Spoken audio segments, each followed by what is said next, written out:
Hər vaxtınız xeyir Asan TV izləyiciləri. Könüllü sən verilişi ilə efirdəyik. Mən Şəbnəm Və mən Rəsul. 15-26 yaş aralığında gənclər asan könüllüsü olmaq üçün müraciət edə bilərlər. Bizi sosial media platformalarımız vasitəsilə izləyə, eləcə də suallarınızı mesaj bölməsində qeyd edə bilərsiniz. Şəhər nömrəsi 444 74 44-ə zəng edərək isə layihə ideyalarınızla bağlı təkliflərinizi bildirə bilərsiniz. Bir sözlə, könüllü hərəkatına qoşularaq bizimlə birlikdə irəliyə doğru daha inamla addımlayacaqsınız əziz gənclər. Deməli, bugün də əminəm ki, çox maraqlı mövzumuz olacaq. Bildiyimiz kimi, ötən günlərdə ölkəmizdə 5 dekabr Beynəlxalq Könüllülər Günü keçirildi. Hər il olduğu kimi, bu ildə Azərbaycan könüllülərinin həmrəylik forumu keçirildi. Forum ölkəmizdə artıq 7-ci dəfə həyata keçirildi. Hər il forumda ən aktiv, ən təşəbbüskar, ən çalışqan və fəaliyyəti ilə ən seçilən könüllülər müxtəlif nominasiyalar üzrə ilin könüllüləri kimi seçilir və təltif olunurlar. Bəli, elə Şəbnəmin də dediyi kimi ilin könüllüləri. Bugün də qonaqlarımız 2024-cü ilin könüllüləri olacaq. Biz onların fəaliyyətindən, uğurlarından danışacağıq.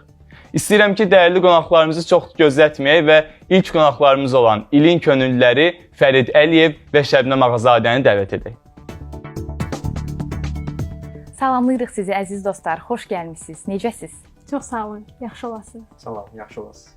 Öncəliklə sizi bu gözəl fəaliyyətinizə görə təbrik edirik və uğurlar arzu edirik və öyrənmək istərdik ki, siz hansı nominasiyalar üzrə təltif olunmusunuz? Mən geniş miqyaslı tədbirlərdə könüllülük nominasiyası üzrə təltif olunmuşam. Mən isə dövlət qurumlarında könüllü nominasiyası üzrə. Dostlar, bəs necə oldu ki, Asana ilk addımlarınızı atdınız? Könüllülük fəaliyyətinə necə başladınız? Mən elə məhz iştirak etdiyim geniş miqyaslı layihələrin birində Asan Könüllülərinin fəaliyyəti ilə tanış oldum və o sırada da hazırki sədrim Anar bəy məni Asan Könüllüyünə cəlb etdi və hazırda da davam edir fəaliyyətim Asan Könüllülər təşkilatında. Mən isə birinci kurs olarkən günümün çox sıxıcı keçdiyinin fərqinə vardım. Ailəmlə və dostlarımla məsləhətləşdim və sonda Asan xidmətdə könüllü olmağa qərar verdim məhz 15 aprel 2022-ci ildən bəri. Yəqin ki, tələbəsiz. Sizcə könüllülük fəaliyyəti təhsil həyatınıza, gələcək karyeranıza necə təsir göstərir? Könüllülük fəaliyyəti təhsil həyatımıza müsbət təsir göstərir. Biz öyrəndiyimiz bilik və bacarıqları həm də təhsil həyatımızda daha doğrusu tətbiq edirik və eyni zamanda bizim karyeramız üçün çox önəmli bir fəaliyyətdir. Müxtəlif sahələrə cəlb olunuruq, biz öz yolumuzu tapırıq. Ümumi baxsaq, könüllülük fəaliyyəti bizə sırf əmək bazarında da əlavə bir xeyir verir. Çünki biz öz, necə deyirlər, rəqiblərimizdən üstün oluruq və bəzi yumşaq və sərt bacarıqları öncədən qazanmış oluruq. Əslində, dövlət qurumlarında könüllü olmanın bizə bir sıra faydaları var. Bunlara vətəndaşlarla işlərin bacarıqlarının artırılması, real iş mühitinin öyrənilməsi, məsuliyyətli olmağın dərk edilməsi və s. kimi müsbət halları qeyd etmək olar. Bəs sizin motivasiya mənbəyiniz nədir? Həmişə enerjili və aktiv qalmağınızın sirri nələrdir? Əslində bir sıra motivasiya mənbələri var, amma ən əsas motivasiya mənbəyi olaraq mən ailəmi görürəm. Çünki mən gələcəkdə onları daha sevinçli, daha qürurlu görməyi arzulayıram və sırf bu xəyal üçün daima mübarizə aparıram. Bəs siz Şəbnəm? Mən də eyni şəkildə mənim motivasiya mənbəyim ailəm, hazırda çalışdığım həmkarlarım və bizə hər zaman dəstək olan rəhbərimdir. Dostlar, ikiniz də Asan Könüllüləri təşkilatının üzvüsünüz və yəqin ki, geniş miqyaslı layihələrdə də iştirak edirsiniz. Biz istərdik ki, həmin layihələrdə təşkilatçılıq prosesindən danışasınız. Nələr ön plana çıxır bu prosesdə? Layihəyə təbii ki, bir neçə həftə, hətta elə vaxt olur ki, bir neçə ay öncədən artıq hazırlıqlara başlayırıq biz. Çox maraqlı olur layihə prosesi. Bir qədər çətin olsa da həmkarlarımızla işləmək bizə çox zövq verir. Çətinlikləri var təbii ki də, amma əsas burada səbirli olmaqdır. Biz buradan səbirli olmağı öyrənirik və bizim üçün çox rahatdır artıq kollektivlə işləmək. Şəbnəm, siz hansı geniş miqyaslı layihələrdə iştirak etmisiniz? Mən bir çox konsert proqramları, hakatonlar, forumlar üzrə həm təşkilatçı, həm də iştirakçı olmuşam. Sonuncuların adını sadalaya bilərəm. Türksoyun 2-ci beynəlxalq simulyasiyası, ekoloji düşərgələr, Könüllünün səsi musiqili yaradıcılıq festivalı kimi sonuncu layihələri mən misal göstərə bilərəm. Dostlar, sizcə könüllülük fəaliyyətinizin cəmiyyətə ən böyük təsiri nədir? Əslində, ümumi baxsaq, biz artıq neçə layihələrin müəllifi, neçə layihələrin təşkilatçısıyıq və cəmiyyətin də əsas inkişaf dayağı məhz gənclərdir və biz də bu layihə ilə bir yerdə öz gənclərimizə maksimum şəkildə fayda verməyə çalışırıq. Və siz Şəbnəm? Biz layihələr təşkil etdikcə gənclərimiz bunlardan faydalanır.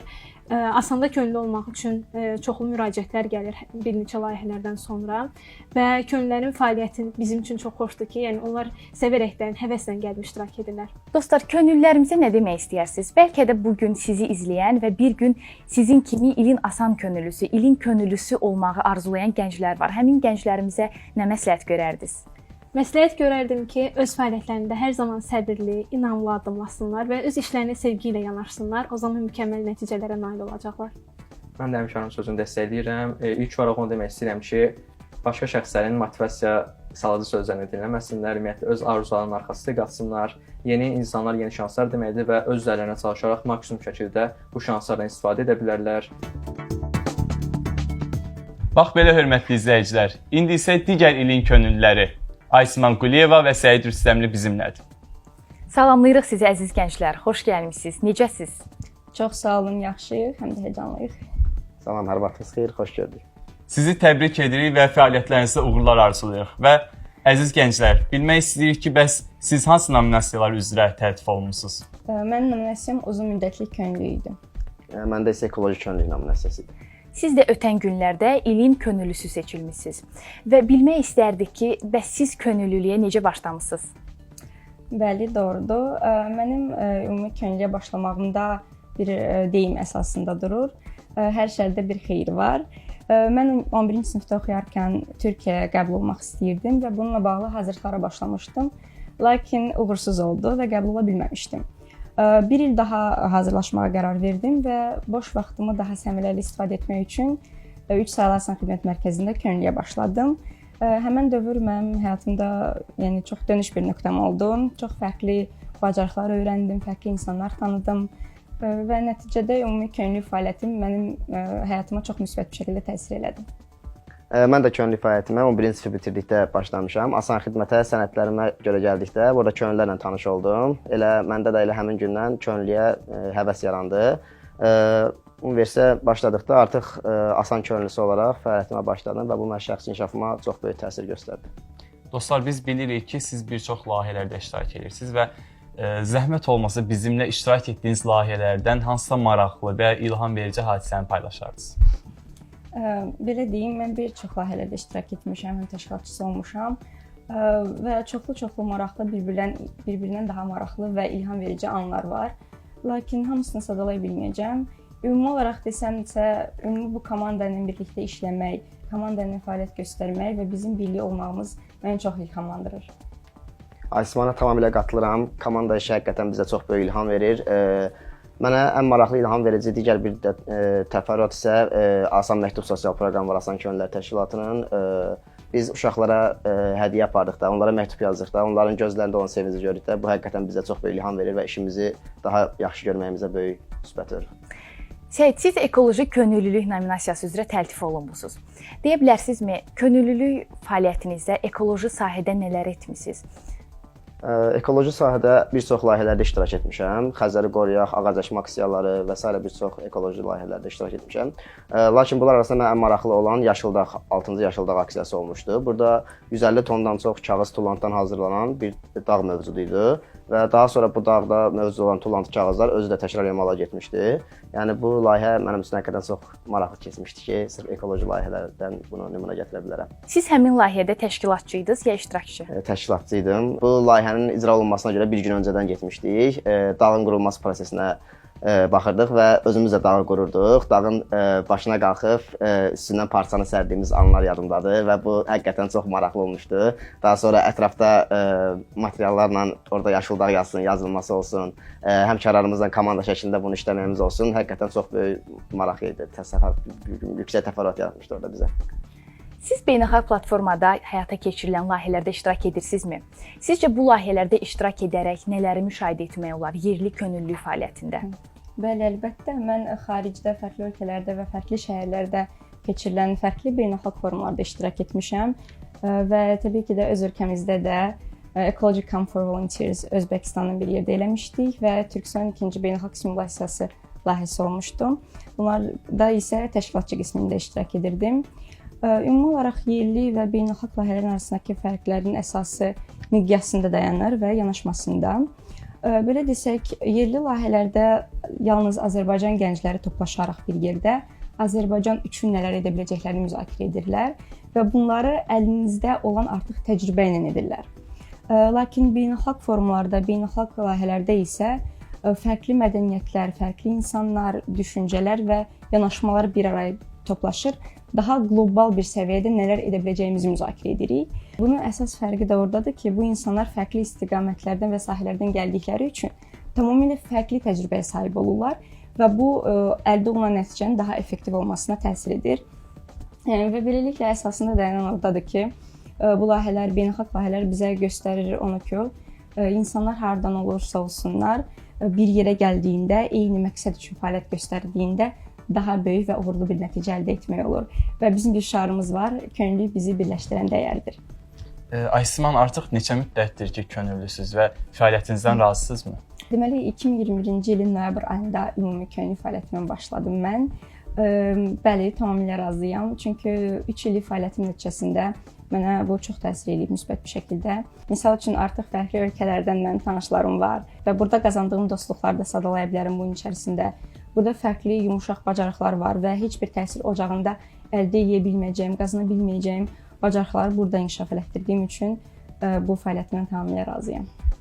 Sizə könüllülüyü bu qədər sevdirən nədir? İnsanlar və mənim özümdə olan dəyişikliklər, yəni həyatıma qatılan insanlar məni bu sahəni daha da çox sevdirib və təbii ki də özümdə olan gördüyüm müsbət dəyişikliklər, inkişafım məni bu sahəyə daha çox bağlayıb. Bəs sizə Səid? Eyni şəkildə vətəndaşlara xidmət göstərməyimiz, layihələrdə iştirak etməyimiz, yeni dostluqlar qazanmağımız, bunlar hamısı könüllüyə məndə günü-gündən daha çox həvəs yaranmağına səbəb olur. Gənclər, könüllülük fəaliyyətində komanda işinin əhəmiyyəti nədir? Sizcə mükəmməl komanda necə qurulmalıdır? Deməli, ümumi olaraq desək, hər bir işin əsasında komanda işi dayanır və ümumi olaraq könüllü fəaliyyətə atdığımız ilk addımdan bəri məhz bu bacarığı insanlar başlayır mənimsəməyə. Mükəmməl deyilən bir deyimin olmadığına inanıram, amma ən mükəmməlliyə yaxın olan bir komandada məncə əsas olan komanda yoldaşlarının bir-birlərinə olan güvənidir və hörmətidir. Və ümumi olaraq bütün komanda yoldaşları bir məqsəd üçün fəaliyyət göstərməlidir. Dostlar, gənc könüllülərimizə nələri tövsiyə edə bilərsiniz? Sizi izləyən və bir gün sizin kimi ilin könüllüsü olmağı arzulayan gənclərimizə nələr deyə bilərsiniz? Yəni, özümüz də gəncik, amma ümumi olaraq bu sahədə ilk addımını artıq atan insanlara bir-iki məsləhət deyə bilərik məncə. Bunlardan biri oradadır ki, əsla və qəti bir şəkildə kiçik addımlarınızı və kiçik uğurlarınızı əhəmiyyətsiz olduğunu düşünməyin. Mən onlara tədbirlərə qoşulmaqlarına, layihələrə qoşulmaqlarına məsləhət görərəm, əsla vaz keçməklərinə məsləhət görərəm. Təşəkkür edirəm. Dostlar, dəvətimizi qəbul edib gəldiyiniz üçün sizə çox təşəkkür edirik. Sizinlə də söhbət eləmək çox xoş oldu bizim üçün. Biz təşəkkür edirik, çox sağ olun. Çox sağ olun. Sizə işlərinizdə uğurlar arzu edirik. Təşəkkürlər. Bax belə, hörmətli izləyicilər, ilin könüllüləri Aysiman Quliyeva və Səid Rüstəmli bizimlə idi. Bugün ilin könüllüləri ilə həmsöhbət olduq. Könüllü səmverilişi davam edir. İndi isə keçid alırıq Asan könüllülərinin həftə ərzində gördüyü işlər barədə qısa məlumat verməyə. Türksoyun 2-ci beynəlxalq simulyasiyasına start verilib.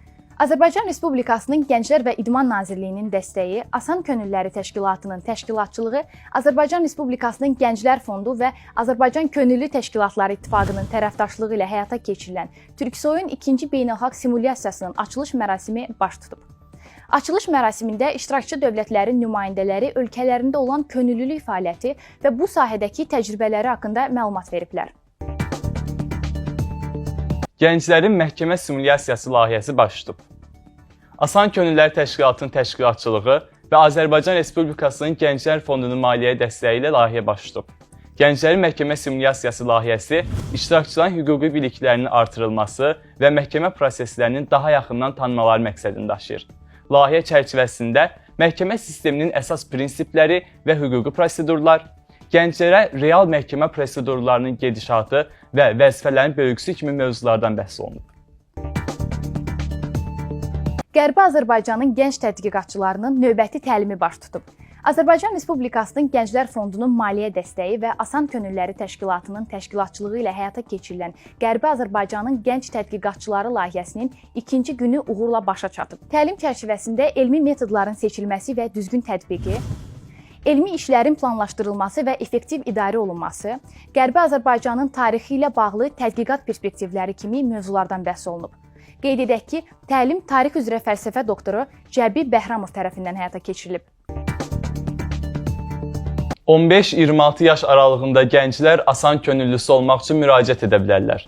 Bizi sosial media platformalarımız vasitəsilə izləyə, eləcə də suallarınızı mesaj bölməsində qeyd edə bilərsiniz. Şəhər nömrəsi 444 74 44-ə zəng edərək isə layihə ideyalarınızla bağlı təkliflərinizi bildirə bilərsiniz. Bir sözlə, könüllü hərəkatına qoşularaq bizimlə birlikdə irəliyə doğru daha inamla addımlayacaqsınız əziz gənclər.